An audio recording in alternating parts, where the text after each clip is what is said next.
écoutez Radio Ma'arif.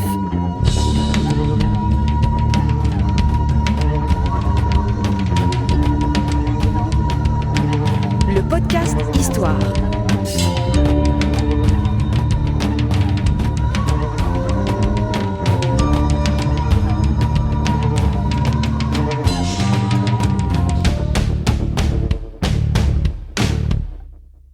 Le podcast Histoire est produit avec le soutien de Maroc Télécom. Bienvenue les amis sur Radio Ma'arif, c'est la suite de ce podcast en deux parties consacrée à une des aventures les plus extraordinaires qu'on ait pu raconter ici, celle de Esteban Mustafa le Zmouri, originaire de Doukala, vendu comme esclave et qui se retrouve dans cette expédition qui va vers la Floride, et expédition qui se passe mal.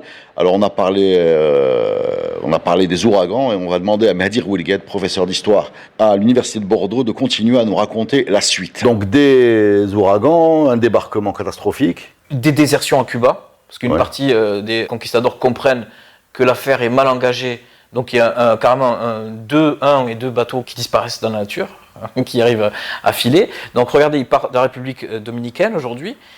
Il passe au large de ce qui est aujourd'hui la Jamaïque, il contourne Cuba par l'ouest, il revient vers l'est, là il subit encore une terrible tempête dans ce qu'on appelle aujourd'hui le golfe du Mexique, et il débarque à l'ouest de la Floride, au nord-ouest de la Floride, dans la baie de Tampa.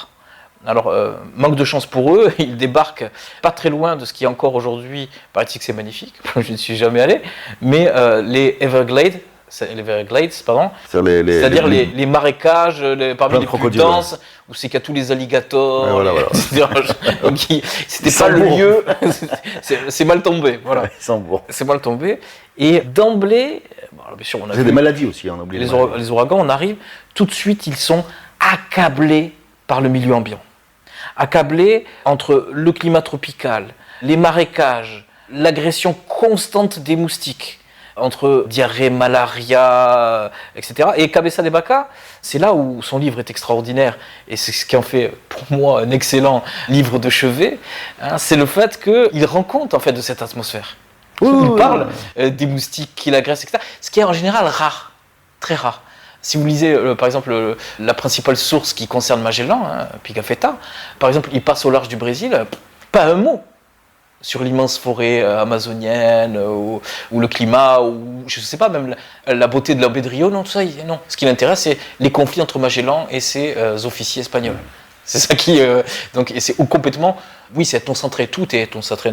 Pour moi, le tournant, et c'est pour ça que ça tourne mal, c'est que déjà, Panfilo de Narvaez, et ses officiers, sans doute, avec lui, ne sont pas capables d'établir des contacts avec les Indiens, véritablement. C'est-à-dire de bons contacts qui pourraient faire en sorte qu'on arrive à une situation où les Indiens collaborent pleinement à leur entreprise.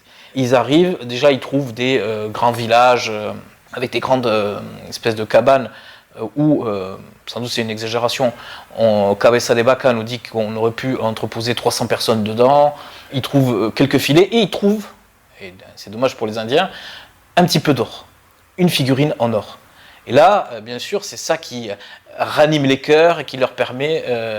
et petit à petit, donc, il arrive, dès qu'il trouve des populations indiennes, il se les met à dos. Et ces populations indiennes, qui sont plutôt dans l'expectative, même s'ils avaient peut-être entendu parler des Espagnols, avec cette réputation complètement délétère, détestable, de faiseurs d'esclaves, évidemment, qu'ils ont un peu précédé. Il faut dire qu'il y a un Indien de cette région-là, qui avait été fait prisonnier et qui sans doute s'est échappé, qu'on appelle Aylon, qui est quelques années au préalable. Bon. Oui, ça va faire. Donc, ce que je veux dire par là, ils arrivent, et là, en plus, ils tombent sur des Indiens qui vivent pour et grâce à la guerre. Je veux dire, on ne peut pas plus mal tomber entre le milieu tropical, les marécages. On peut tomber sur des pêcheurs, mais non, en fait. Et donc, ils sont tombés sur des peuples qui vivent. Et d'ailleurs, ces populations-là vont causer les pires problèmes dans la longue durée aux Espagnols. Et plus tard, quand la Floride sera vendue aux États-Unis, les États-Unis vont mettre des années, dans les années 1820, 1830, à les réduire et à les soumettre, véritablement. Donc on parle là de la partie nord de la Floride. Et là, ils rencontrent le peuple des Appalaches, qui se battent avec des armes. Alors c'est pas les arbalètes ou déjà les arquebuses ou les épées espagnoles, mais qui ont des arcs extrêmement efficaces. Et en plus de ça, les Espagnols n'ont pas l'avantage du terrain. Parce que pour recharger l'arbalète ou l'arquebuse, dans des marécages, plus faire intervenir la cavalerie, les chevaux, ça tombe très mal. Et donc déjà, on perd les hommes, etc. Et normalement, toute bonne opération, si je puis dire, de conquête, telle qu'elle a été menée par les Portugais d'abord, puis par les Espagnols ensuite, est toujours une entreprise amphibie. C'est-à-dire qu'on doit garder le bateau pas loin, ne serait-ce que pour s'échapper si jamais ça tourne court. Et là, Pánfilo de Narváez, en fait, va faire le pire des choix possibles, c'est de quitter les bateaux. Pourquoi ? Parce qu'il a trouvé une grosse pièce d'or dans un village. Enfin, il a fait travailler des femmes et des enfants qu'il a fait prisonniers et il est tombé sur une grosse pièce en or. Et il a torturé des Indiens, notamment il a coupé le nez d'un des chefs indiens et il a jeté sa mère en pâture à son dog allemand. Parce que les Espagnols, un des éléments qui vont complètement terrifier dans la longue durée les Indiens, c'est les gros chiens, les dogs qui font peur aux Indiens, qui font peur aux Indiens parce que c'est l'assurance de mourir déchiqueté. Et là, les Indiens vont tromper les Espagnols et vont leur dire, écoutez, si vous allez un peu plus au nord, du côté des Appalaches, vous allez trouver de l'or et du maïs. Parce que déjà, les réserves sont complètement épuisées et déjà, la faim, les moustiques commencent à faire des ravages. Et là, on rentre dans une phase de guérilla contre les Indiens. Ils vont plus cesser d'être harcelés quotidiennement pratiquement, avec quelques phases de paroxysme de violence. Et là, les Espagnols, véritablement, n'arrivent pas à faire valoir leur qualité. D'excellents guerriers qui procèdent encore une fois de cette révolution militaire avec le fer, le proto-acier, la poudre, les chevaux, les épées tranchantes, ce qu'on appelle les espadons, ces très très grosses épées qu'on tenait à deux mains, avec lesquelles les Espagnols arrivaient à couper en deux les Indiens.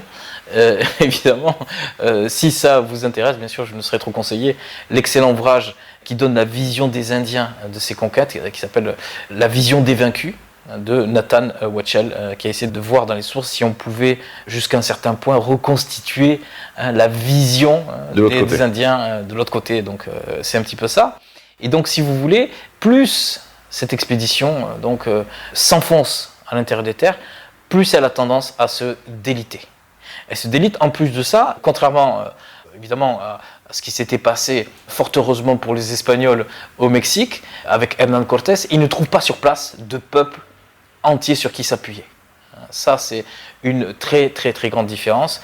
Et donc finalement, ce délitement progressif, la mort des chevaux, la disparition quasi quotidienne des hommes, plus les malades, et le fait aussi, et ça c'est une constante dans ce récit, c'est que petit à petit, ce qui faisait leur humanité, la supériorité de la civilisation, petit à petit disparaît, s'effrite.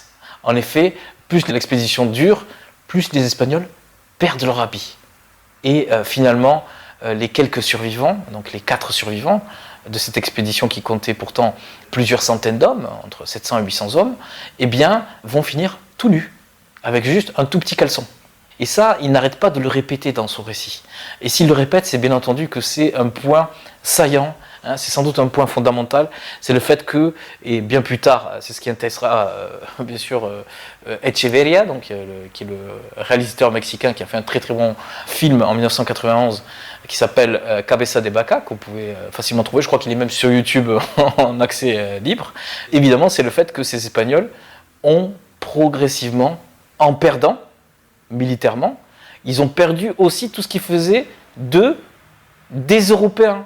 Et donc des supérieurs. Vous voyez, ouais, c'est un peu au corps de ténèbres de Conrad. C'est-à-dire que plus tu rentres dans la sauvagerie, wilderness, plus tu perds un peu. Exactement, c'est la bonne comparaison, évidemment.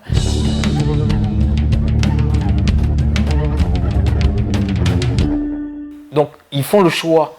Regardez, la colonisation se fait toujours dans un mouvement de la mer, littoral, intérieur des terres. C'est ça le sens. Et eux, donc, ils font le choix de retourner vers le littoral, sauf qu'ils ne retrouvent plus du tout le bateau. Ils sont plus que 4 là déjà. Non, ils sont plusieurs centaines encore. Ils sont encore plusieurs centaines. Donc ils reviennent vers le littoral. Ils reviennent vers le littoral. Ils recherchent les bateaux. Et là, il n'y a plus de bateaux. Voilà. Donc ils sont livrés à eux-mêmes. Ils vont faire des radeaux, je crois. Et donc ils vont faire des radeaux Et là, ça va commencer Ça tourne très très mal. Ça tourne très très mal. Et effectivement, déjà, il y en a plein qui commencent déjà à se noyer. Ils sont toujours harcelés par les Indiens, qui les suivent à la trace. C'est le cas de le dire. Et c'est hallucinant. Il décrit les Indiens qui sortent de l'eau, qui se cachent dans l'eau, dans les arbres, derrière, etc. Partout. Ils sont dans une nature qui est complètement oppressive, à tout point de vue.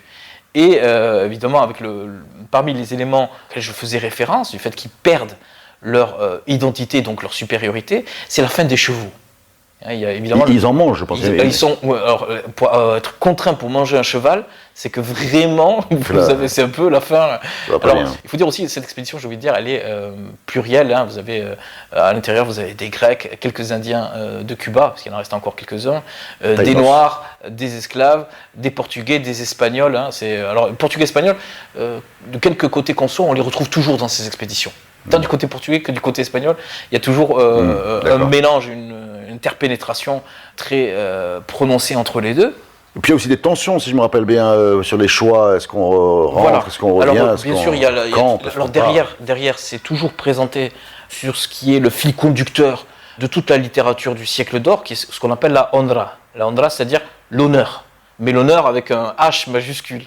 Et donc, évidemment, au début, Panfilo de Narvaez, face à Cabeza de Vaca et d'autres nobles, enfin des nobles, ceux qui sont à cheval du moins, qui cherchent à lui tenir tête et à fomenter des complots pour essayer de s'échapper et faire autre chose, sur une autre politique, toujours lui il ramène ça sur l'idée de la cobardia, c'est-à-dire de la couardise, l'idée de, évidemment, que ne pas suivre ses ordres, c'est être lâche, etc.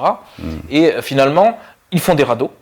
Ils se retrouvent sur le Nouveau-Mexique, avec tempête, la traversée du Mississippi, et petit à petit, tous les radeaux disparaissent les uns après les autres, et à la fin, ils se retrouvent complètement nus, mais véritablement nus, sans plus rien, juste à survivre en mangeant les huîtres du bord de mer, c'est leur unique alimentation, et là, ils sont recueillis par des Indiens qui... Panfilo de Narvaez, lui, meurt.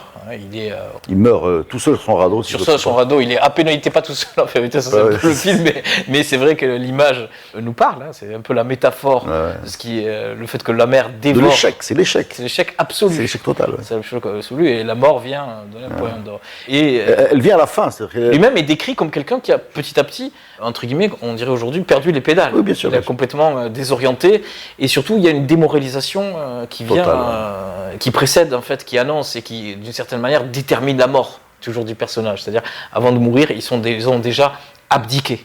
C'est un peu Cabeza de Vaca, de toute façon, dans son récit. Hein, il se présente un peu comme quelqu'un qui a triomphé grâce à sa volonté. C'est le triomphe de la volonté qui fait qu'il peut survivre. Oui, c'est la puissance d'un caractère. Alors, c'est un peu problématique pour nous, pour le sujet d'aujourd'hui, parce que, du coup, il minimise complètement l'apport du Ducale dans cette histoire, parce que c'est un récit à la première personne, évidemment, où il est le héros de l'action. Moi, je me suis un peu perdu là, parce que au début de l'affaire de Ducale, il est avec Dolante. Quand est-ce qu'il bascule vers Dolante? Il est où là dans le... Il est avec eux. Il y a les 4 radeaux. D'accord. Et finalement, ils se retrouvent ensemble. Ils se retrouvent, en fait, c'est une douzaine de survivants. Dans ces 12 survivants, il y a Dolante, le propriétaire. Oui. Il y a Cabeza de Vaca. Il y a Ducale. Il y a le Ducale. Panfilo a disparu. Panfilo est mort, noyé sans doute. Et les autres. Des soldats, quoi. Maldonado, Alonso de Castillo, quelques autres. Ça, c'est les gens qui ont réussi à survivre. Voilà, qui sont là. Et qui se font attraper par les Indiens. Et là, ils ne peuvent même plus résister face aux Indiens. Alors les Indiens font... Alors au début, il y en a encore 90, et puis finalement, il n'y en a plus que 12. Ils en prennent certains, ils les mangent. Ils les mangent? Oui, certains sont sans doute...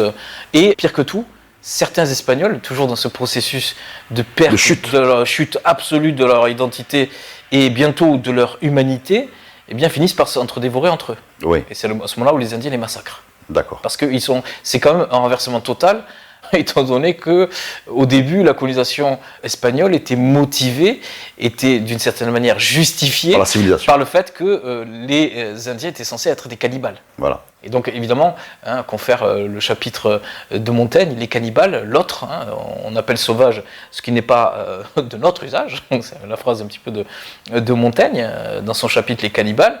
Et donc là, on a des Espagnols qui, tiraillés et torturés par la faim, finissent finalement par se entre-dévorer avant d'être eux-mêmes tués par les Indiens. Et là, ils s'en remettent complètement aux Indiens. Ils deviennent esclaves. Ils deviennent, alors progressivement, d'abord les Indiens les accueillent un peu, ils deviennent esclaves, et là, ils vont, pendant environ 5 ans, devenir complètement indiens. Oui. Et c'est ça qui est fascinant dans ce processus, c'est qu'il y a une capacité chez eux pour survivre qui rend leur esprit, leur cerveau, leur vision du monde malléable. Malléable à ce point qu'ils sont capables d'adopter l'identité de l'autre, des autres, des Indiens. Donc pendant des années, ils sont d'abord esclaves, c'est-à-dire que ça consistait, pour l'essentiel, un esclavage domestique. Donc ça signifie quoi ? Ça signifie qu'ils sont chargés d'aller cueillir des racines, d'aller chercher du bois de chauffage et de vivre, ça ils insistent encore beaucoup dessus, vivre nus et de vivre la faim. Parce qu'évidemment ce sont des sociétés de nomades ou de semi-nomades où on est, à vrai dire, jamais très loin de la famine, où on se nourrit qu'avec peine. Donc évidemment, eux, ils vivent cette vie jusqu'à décider de s'échapper. Et là, ils ne sont plus que 4, il y en a encore un 5e qui a disparu, dont on ne sait pas trop. Et le Dukali est toujours dans les 4. Et le Dukali est là. Et demi-finaliste. Et c'est là, il est demi-finaliste. Et sans doute, il est complètement l'avant-centre, pour filer la métaphore, ou le milieu de terrain. Titulaire en tout cas. Parce que, alors, juste dire que dans le récit de Cabeça de Vaca, c'est dans ce contexte de délitement absolu et d'échec complet de l'expédition qu'il apparaît à la 63e page du manuscrit, donc dire qu'il n'était pas central. Et là, c'est là où il commence à pouvoir véritablement mettre en avant ses qualités qui étaient sans doute extraordinaires. Alors ces qualités, c'est quoi C'est la remontada c'est la totale remontada du Dukali, voilà, qui est là. Qui passe de esclave, non existant, espèce de garde du corps de Dorante, homme à tout faire. Dorante est toujours vivant là. Oui, il est vivant jusqu'au bout. Ah ouais, il va survivre. Ça fait partie des 4 qui vont. Non, mais spoiler, les 4 vont arriver à Mexico. Quoi. Ils vont s'en sortir, ils vont arriver à Mexico. Délivrance, quoi. Ils vont même remettre les couverts, si je puis dire, et faire un match retour, si je puis dire, Texas, un peu plus tard. Mais ce que alors les qualités. Les qualités de Dukali. Les qualités de ce Dukali, c'est une extraordinaire et remarquable adaptation. Il est capable de s'adapter dans des situations qui sont très différentes. D'abord, dans le récit même de Cabeça de Vaca, c'est lui qui est chargé de négocier, après leur fuite, après qu'ils aient réussi à se libérer de leur situation d'esclaves, de négocier avec les Indiens qu'ils rencontrent. Très certainement, il a appris plusieurs langues indiennes. Il connaît aussi la langue des signes, qui était une façon pour les Indiens de communiquer entre eux quand il y avait rencontre entre plusieurs ethnies différentes indiennes, qui pratiquaient plusieurs langues. Doué pour les langues, doué pour la négociation. Ouais, bien sûr. Et aussi, on va rentrer dans une phase qui est tout à fait fascinante. C'est le fait qu'ils vont devenir des espèces de guérisseurs, d'hommes qui possèdent un pouvoir charismatique et le pouvoir de guérir et même, si on suit le récit, le pouvoir de ressusciter les morts. Donc on va ainsi très très très loin et le succès est au rendez-vous, c'est-à-dire que, regardez, on a dit, ils suivent en fait les côtes du golfe du Mexique. On est là dans ce qui est plus ou moins le Texas aujourd'hui, à la frontière entre le Mexique et les États-Unis. Et là, ils arrivent à l'embouchure du Rio Grande, aujourd'hui qui est la frontière. Et là, il se passe quelque chose d'assez extraordinaire. C'est-à-dire qu'au lieu de prendre le chemin du sud et d'aller en direction du territoire espagnol, au contraire, ils remontent le Rio Grande et ils remontent en direction du nord-ouest. C'est-à-dire qu'ils arrivent dans ce qui correspond aujourd'hui à l'Arizona et le Nouveau-Mexique. Donc ils sont pourquoi ? Ah, ça, c'est le grand mystère. Il y a beaucoup de questions là, on va commencer par ça. Parce que, déjà, ils suivent les populations nomades et semi-nomades qui les accueillent. Ça, c'est le premier point. Ensuite, ces populations, n'oubliez pas, j'avais dit, elles se caractérisent par une forme toujours de pénurie alimentaire, avec peu de stock, et on vit, pour l'essentiel, beaucoup de ce qu'on appelle les tunas. C'est-à-dire, c'est à ce moment-là ils arrivaient à... Les tunas, c'est quoi ? C'est, on dirait en arabe marocain, karmosansara, ou bien l'hindiya, je crois, dans le nord, la figue de Barbarie, qui est une plante qui est complètement mexicaine. Et je rappelle à nos auditeurs que la figue de Barbarie est sur le drapeau du Mexique. Quand en mexicain, on emploie le mot de la langue des Aztèques, on dit le nopal, et on dit ser más mexicano que el nopal. C'est-à-dire être plus mexicain que le nopal. Parce que le nopal, c'est véritablement l'emblème, le symbole. On peut faire une parenthèse sur ce fruit-là, parce que figue de barbarie, en français, Oui. la barbarie, c'est nous. Oui. Pourquoi ils l'ont pas appelé figue du Mexique? Si tu savais toutes les accumulations des noms des fruits, et etc. pourquoi là, c'est Carlos Nsala et pas pourquoi? Non, d'abord. Les Indiens. Non. On peut prendre Carlos Nsala, bien sûr, c'est à mettre en regard, à comparer avec Carlos Msilmin. Carlos Msilmin, comme c'est doux, c'est évidemment bon et sucré, c'est les musulmans.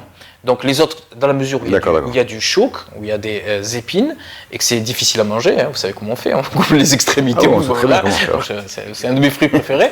Et donc ce que je veux dire, c'est pour ça qu'on les appelait le hindiya, tout simplement parce qu'on reprend les terminologies espagnoles qui nous mettent en contact avec ce qui est nouveau et moderne à cette époque-là. Le hindiya, ça signifie la Sindias, indienne. Ça veut dire ce qui vient des Amériques. Et là, c'est logique. La Sindias occidentales, ça correspond à l'Amérique, plus précisément l'Amérique latine. Et donc, ils suivent aussi, pour la première fois, c'est la première fois dans les sources qu'on voit apparaître une description des bisons. Et aussi, c'est parce que dans cette région, il y a un mythe qui concerne ce qu'on appelle les 7 cités Cibolas, donc qui serait un peu l'équivalent de l'Atlantide ou l'équivalent de l'Eldorado. Des cités perdues, quoi. C'est-à-dire des cités perdues qui seraient une sorte de parangon de civilisation, d'idéal à acquérir, qui se trouverait dans cette région. D'ailleurs, au moment du match retour, Esteban, Mustafa Zmouri, si on prend l'appellation telle qu'elle a été donnée par les romanciers marocains depuis les années 2000, eh bien, il va à la recherche de ces cités. Donc, ce que je veux dire par là, c'est ce qui les amène. Et tout à l'heure, quand je disais que le succès est au rendez-vous, c'est dans des proportions inimaginables. Oui. Parce qu'ils sont suivis par des milliers d'Indiens. Des centaines. C'est une messiera. C'est une messiera, absolument, qui les suit, qui les vénère, qui demande leurs conseils à tout bout de champ, qui prend des précautions pour s'adresser à eux, c'est-à-dire qu'ils sont investis, ils sont divinisés d'une certaine manière, et très certainement, ce Estebanico, ou ce Mustafa, eh bien, il est la personne en pointe. Voilà, de ce process de divinisation. Alors, d'où ça vient, quelle est l'origine? Oui, parce qu'il faut c'est la question. Moi, je vois un point qui a un rapport avec l'origine marocaine.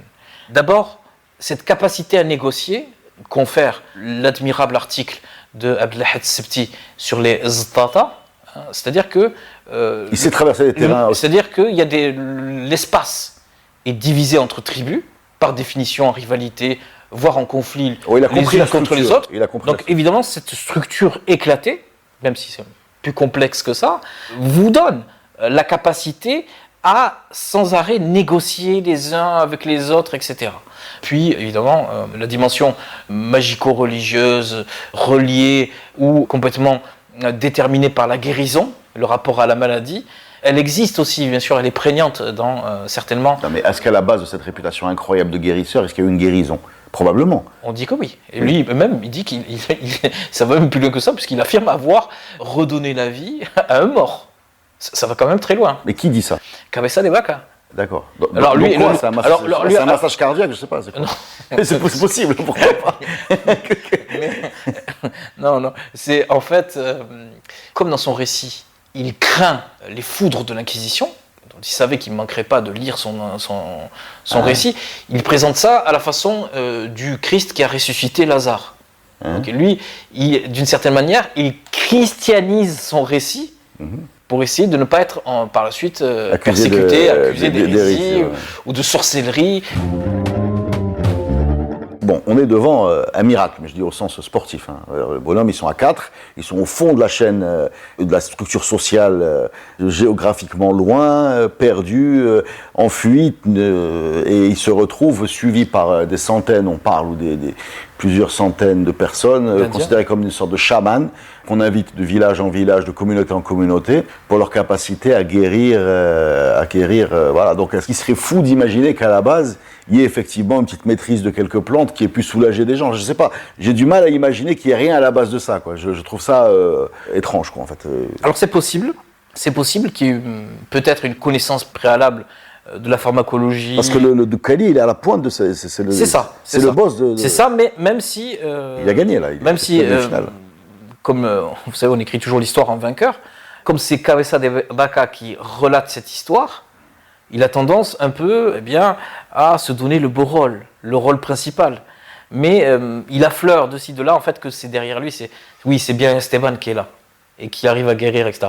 Alors aussi, attention, dans le cadre de ce genre de société tribale, confère les très bons ouvrages, par exemple d'Iscola sur le rapport entre nature et culture, il est vrai qu'on investit facilement, plutôt de pouvoir magique, quelqu'un qui est étranger et qui plus est, qui nous ressemble pas.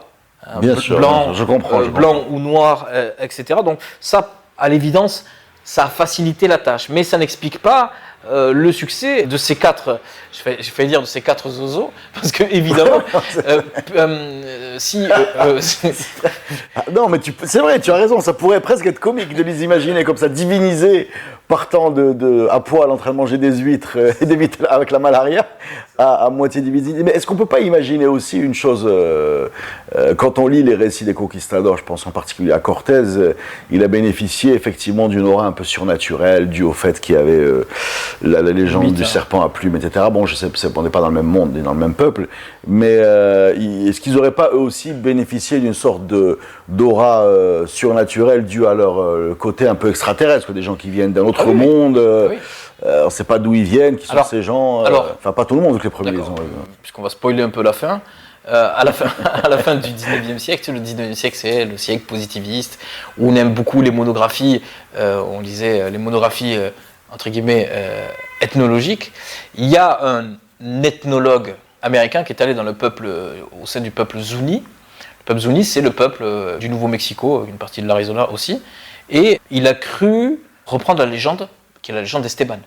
D'ailleurs, de ce noir, comme tu as dit toi, quasi extraterrestre, c'est presque les UFO un petit peu de l'époque. Et jusqu'à aujourd'hui, il y a des figurines sacrées chez ces Zuni qui représentent un personnage qui, à l'évidence, est noir.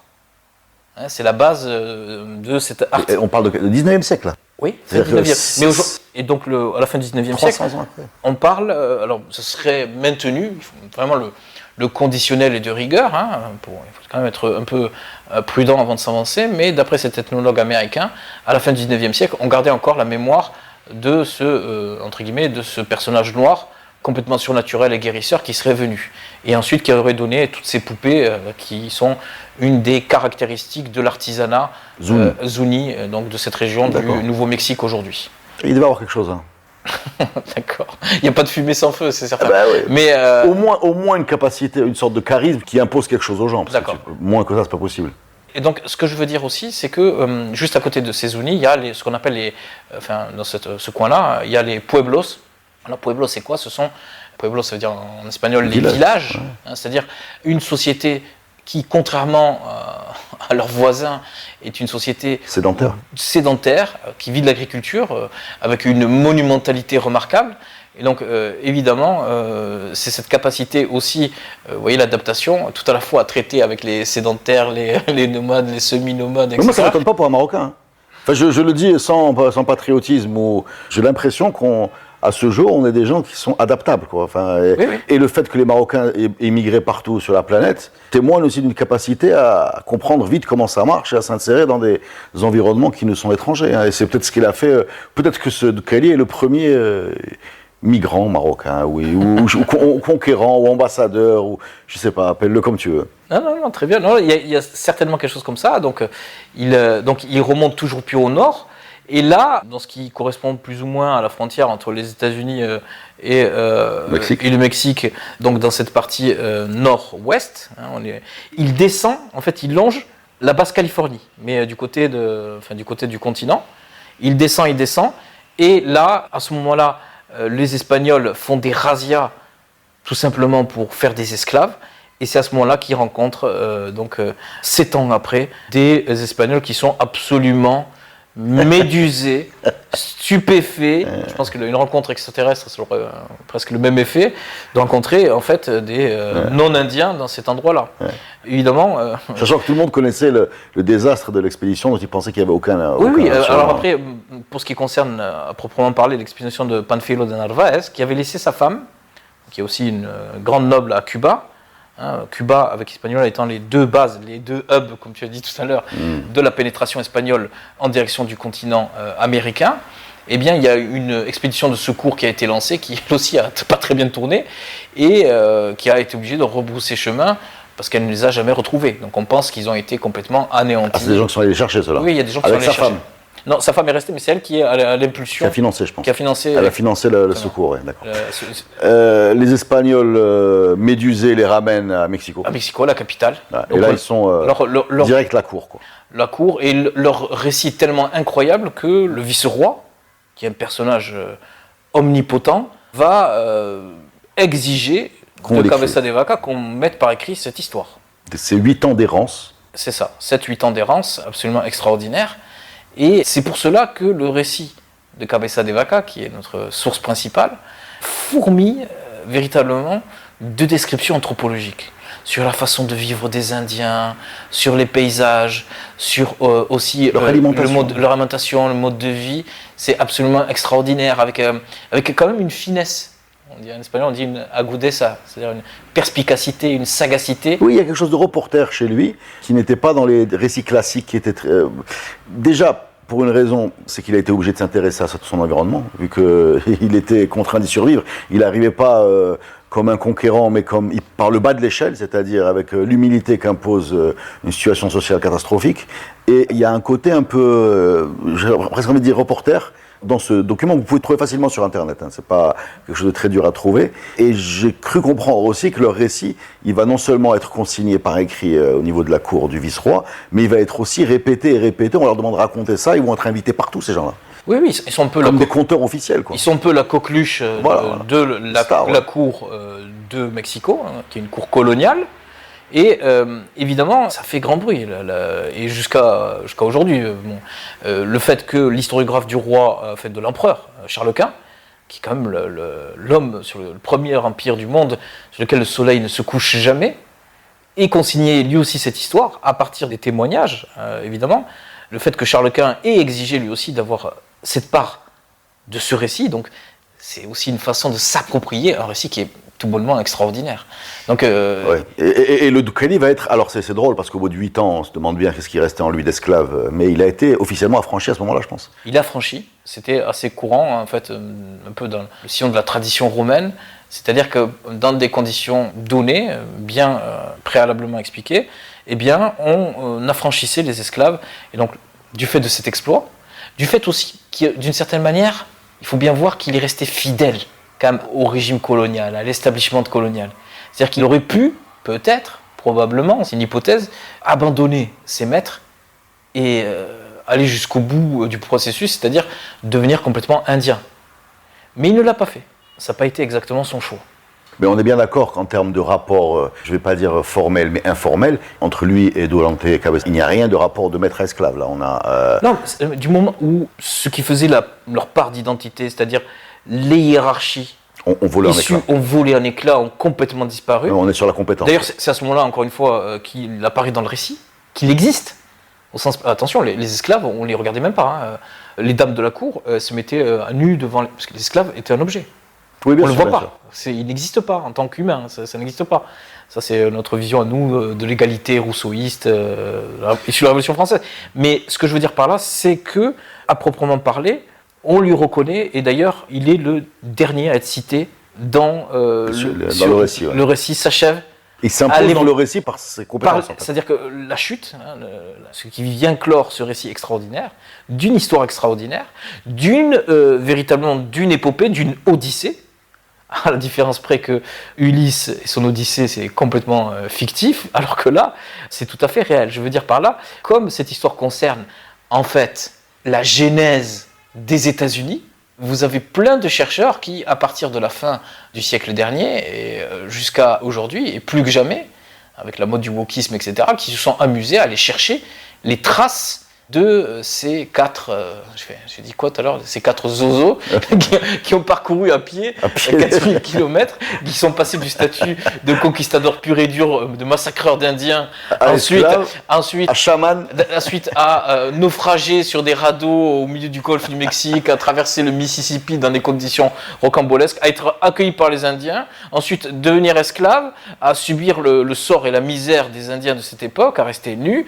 à nourrir de racines et de figues de Barbarie, qui est un délice pour eux, c'est le mieux qu'ils puissent manger. Faut pas en abuser par contre. Et ensuite à guérisseurs, amassant les foules derrière eux. Les foules, ça c'est incroyable. Et alors j'ai lu quelque part que ce Mustafa, ce Doukhali, va être marié à 4 femmes. Alors je sais pas ce que c'est, pourquoi. Voilà, 4, ça résonne chez nous comme étant un résidu pardon ? Du salah. Oui, voilà, c'est-à-dire, est-ce qu'il était, pourquoi 4 ? Est-ce qu'il est redevenu musulman ? Est-ce qu'il était, enfin, non. Je sais pas, explique-moi. Ou alors, éclaire-moi, je suis perdu. Alors, c'est vrai que, en comparaison avec l'Espagne péninsulaire, il y a sans doute une certaine forme de permissivité que permet le fait que dans les colonies, et tout particulièrement au Mexique, les Européens sont une goutte d'eau au milieu d'un océan Indien.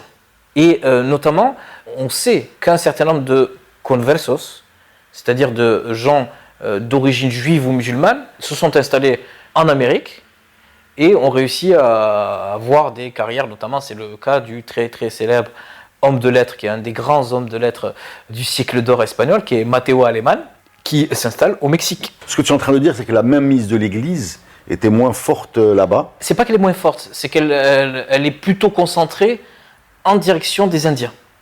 D'accord, la christianisation. C'est la christianisation des masses. Voilà. Et comment vraiment christianiser des masses, c'est-à-dire... Oui, mais fatalement, tu es obligé de mettre de l'eau dans ton vin, si j'ose dire. C'est ça. Tu peux pas être aussi proche du dogme. Non, c'est pas ça, c'est-à-dire que on peut pas être aussi... pointilleux, tatillon. Ouais. Tu es obligé de le s'écouler un peu. L'Inquisition, c'est pas rien. L'Inquisition, c'est ça qui invente, c'est l'ancêtre du FBI d'aujourd'hui. Hein. C'est là d'où ça vient. C'est-à-dire l'idée de l'enquête, entre guillemets, plus ou moins rationalisée, idéologique. Et surtout implacable, avec les jeux d'écriture, etc. Ça vient de là. Mais est-ce qu'effectivement, il s'est marié avec 4 femmes ? Ou est-ce que les sources disent ça, ou bien parce que je sais même plus où je l'ai lu, en fait. Non, il s'est marié avec des femmes à intervalles très régulier. Mais au Mexique. Au Mexique, mais c'est sur un laps de temps d'à peu près 3 ans. D'accord. On est là entre 1536 et 1539. Puis il va être réexpédié. Alors 1539, quand je parlais tout à l'heure de sociétés droguées à l'expansion, l'expansionnisme, eh bien, c'est-à-dire que ça ne s'arrête jamais. Attention, au XVIIIe siècle, les Espagnols, ils arrivent jusqu'en Alaska. Donc, ce que je veux dire par là, c'est que là, à ce moment-là, l'enjeu, c'est d'aller là où c'est qu'on les a retrouvés, du côté de Culiacán, donc on est là sur les bords de l'océan Pacifique, et d'aller en direction du nord. On est près de Seattle, là, ça, on est là haut. Non, pas aussi haut. Déjà, on est du côté de la frontière entre la Californie et l'est, la côte ouest. Ce sera plus tard, ce sera plutôt le XVIIIe siècle. D'accord. C'est la seconde moitié du XVIIIe siècle, parce que là, le cœur du Mexique, c'est le pays aztèque. Si les Espagnols arrivent avec si peu de monde à contrôler, c'est parce que déjà il y a un empire. Oui, bien sûr. Et avec aussi l'agriculture. Il y a une structure. Oui, et en plus de ça, il y a une corrélation entre agriculture, y compris agriculture intensive, et niveau de population. Si vous avez 40 millions de Mexicains, c'est que déjà il y a une agriculture qui était très très fortement développée, basée sur le haricot, le maïs, etc., la courge. Bon, mais là, donc le vice-roi du Mexique veut se servir d'eux pour en fait coloniser et aller en direction de ce que les Aztèques leur ont raconté, c'est-à-dire l'existence de ces 7 cités de Cibolas. D'accord. Et lui, sans doute, on dit il se sent très à l'aise. Il arrive, il parle avec les gens, il négocie, etc. Ouais, mais je te dis, il existe. Il est envoyé en avant-garde et on dit qu'il aurait un peu trop présumé de son habileté, qui était sans doute réelle. Et c'est là où, parce qu'en bien sûr les Espagnols sont précédés par leur réputation d'esclavagistes, et de terribles esclavagistes. C'est-à-dire des gens qui sont à la recherche de sang frais pour alimenter leur système, l'exploitation des mines, des encomiendas, c'est-à-dire des haciendas, des propriétés agricoles, etc. Donc évidemment, il arrive et... on appellera ça au XXIe siècle une frappe préventive. C'est là où des Indiens Zuni l'auraient tué à coups de flèche. Certains affirment qu'en définitive, il se serait échappé et qu'il ne serait pas mort. Voilà, il serait évanoui chez les Zounis. Il serait évanoui chez les C'est Zounis. quand même une belle fin pour un... C'est-à-dire, l'idée, évidemment, c'est un peu comme l'imam caché ou le Mehdi, le Montadar, c'est-à-dire Ouais, l'idée... même Bob Marley ou Elvis Presley. Voilà, c'est ça, ou Elvis. Voilà, quand tu C'est-à-dire attends. des gens qui ne meurent jamais et dont le corps est... Toujours est-il que son corps n'est pas retrouvé. Mais d'où vient effectivement. ce mythe comme quoi il serait... Enfin, effectivement, bon, il ne revient pas de l'expédition. Il a un statut, il dirige une expédition qui repart encore Vers le nord. de la Nouvelle-Espagne, c'est-à-dire du Mexique, pour explorer des nouveaux territoires et chercher ces fameuses 7 villes mystérieuses, mythiques. On a l'impression qu'il s'évanouit chez les Zounis. Oui. Et la chose que tu nous as dit un peu plus tôt dans le podcast, comme quoi chez les Zounis, il y aurait jusqu'au 19e siècle, c'est-à-dire 300 ans après les faits qu'on relate actuellement, ou peut-être plus 400 ans, des figurines... Non, les figurines existent encore. Existent encore, voilà. Les figurines existent Donc, encore. lui donne un En statut, revanche, ce qui existait à la fin du 19e siècle, si on en croit les ethnologues américains, et qui n'existe plus aujourd'hui, c'est une mémoire vivante, le souvenir de l'arrivée d'un personnage noir de peau. Donc il est noir, finalement, en fait. Extraordinaire. Si on part du principe que cette figurine Zouni est inspirée par lui, ou peut-être pas en fait, on n'en sait rien. En fait, on n'en sait rien. Mais disons que, comme a dit Liberty Valence, racontons la légende. Et donc c'est ça l'histoire de la fin du Dukali, c'est bien ça. C'est ça, c'est ça. Voilà. Alors c'est une fin qui n'est pas vraiment une fin, évidemment. Autant il y a C'est une des légende. incertitudes, C'est etc. c'est le début d'une légende. C'est-à-dire que à partir des années 70-80, son souvenir, sa trajectoire, a commencé à enflammer les passions. Alors, 1970. Oui, les années 1970, notamment, j'ai été très surpris d'apprendre que Karim Abdel-Jabbar, donc Karim Abdel-Jabbar, le plus grand, des plus grands basketteurs de la NBA, Qui a affronté Bruce Lee. Absolument, tout à fait, oui, dans les films, c'est ça. Eh bien, a parlé de Estebanico, oui. En disant, alors lui, vous voyez, c'est un peu basé sur le raisonnement. Il vient d'Afrique, il est africain, donc il est noir, donc c'est nous. Ouais, c'est toujours le miroir tendu. Et ça. Mais parce que ce personnage-là, qui donc a été sculpté, il peut être qui on veut. Il peut être un conquistador. Il fait partie d'une expédition objectivement conquistador. Il peut être un esclave. Il peut être le premier esclave noir. Oui. Il peut être le premier maghrébin. Il peut être le premier africain. Il peut être exactement ce que tu veux. Donc du coup, cette légende-là est adoptée par tout le monde en fait. Tout le monde peut s'y retrouver. Nous, eux, les Indiens, il peut être même le premier pont interculturel. C'est ça. Donc il y a un effet miroir, un miroir qui nous est tendu, et par effet de projection, on voit. Alors après, c'est vrai qu'il existe aussi, on retrouve cette polémique, ça pourrait faire l'objet d'un podcast plus tard, ultérieur, avec l'idée que les pharaons étaient noirs et que la civilisation est d'origine, entre guillemets, négro-africaine. Donc c'est cette idée de revaloriser une histoire qui aurait été très injustement non considérée ou mésestimée, qui a conduit toute une partie, en fait, surtout de la gauche américaine, et des Noirs à parler, à évoquer ce Esteban, ou à faire pression, par exemple, pour que lui soit érigée une statue. Oui, donc, avec les 14, je crois. Ouais, statufiée, etc. C'est très étonnant, dans un parc au Nouveau-Mexique, notamment. Et à parler de lui sans cesse. Et par effet miroir, c'est ça qui a amené ensuite des Marocains, à partir des années 2000, donc que ce soit Hamza Ben Driss, Othmani ou Madame Alami. Absolument. Leila Alami a évoqué ce personnage et à dire, attendez, c'est pas possible. On a un Marocain qui a été le premier non-indien à arriver au Texas, en Arizona, et on ne parle pas du tout de lui au Maroc. Et c'est quelque part, c'est injuste, donc c'est un petit peu ça l'idée. Oui, l'idée, elle est aussi de faire partie du film, en fait. L'invisibilisation, sans tomber dans cette histoire de wokisme, etc. Le fait d'être... Tu peux lire l'histoire de l'Espagne sans avoir, par exemple, de morts, alors qu'ils sont centraux dans l'histoire de l'Espagne. Tu peux avoir des histoires des conquistadors sans ce genre de personnages qui sont... Et tu viens de le dire toi-même, dans le récit de Cabeza de Vaca, il arrive très tard dans le récit, parce qu'à un moment, il n'y en a plus que 4, et comme il prend le leadership et il s'impose par des espèces de compétences que visiblement sont assez extraordinaires et qui sont à la racine du côté phénoménal de cette aventure, tu es obligé d'en parler. Mais le fait de mettre des, entre guillemets, minorités, ou des gens, des faibles, dans le récit, c'est pas un réflexe, quoi. C'est pas quelque chose qu'on avait l'habitude de faire. C'est très souvent des gens qu'on ne voit pas passer. Donc je comprends très bien pourquoi on va mettre l'emphase sur le personnage de ce bonhomme-là, qui, j'ajoute une dernière chose, pour expliquer cette espèce de hype de Mustafa Zmouri, Estebanico, Dukali, c'est qu'on s'y retrouve un peu. Je vais te dire pourquoi on s'y retrouve un peu, parce que tu me dis, moi aujourd'hui, quelqu'un qui est capable de plonger dans un environnement hostile, de communiquer avec des peuples qu'il ne connaît pas, de guérir et de s'en sortir, Maghrebi Dira, ça me choque pas. Tu vois, je veux dire, c'est pas quelque chose qui me semble très loin de ce que je connais de nous. Tu vois, tu m'aurais dit, il aurait construit 25 ponts, voilà, de la main gauche tout le temps. Non, mais ça, oui, ça, c'est possible. Voilà. Et donc, c'est un autre facteur qui explique cette hype-là, à laquelle on participe avec ce podcast d'ailleurs. Non, très bien. Il est évident que ces racines marocaines l'ont aidé probablement à mettre en valeur des qualités qui étaient latentes chez lui. C'est certain, entre la guérison, la capacité à s'adapter à un milieu tribal ou à négociation, aussi à ce qui était aussi le Maroc d'antan, c'est-à-dire savoir souffrir la faim, savoir marcher très longtemps et être endurant. Je suis convaincu qu'il je dis ça d'autant plus que mon arrière-grand-père au Maroc exerçait la belle profession de al-Qas, donc c'était des gens qui étaient capables de partir à pied depuis Sidi Ifni jusqu'à Fès. À pied. En voiture, donc évidemment, il y a une capacité comme ça, c'est certain. De résistance. Et merci beaucoup pour ce podcast incroyable, aussi riche que l'aventure qu'il décrit. Et ne t'éloigne pas parce qu'on aura encore besoin de tes lumières. Merci beaucoup. Avec grand plaisir. Merci.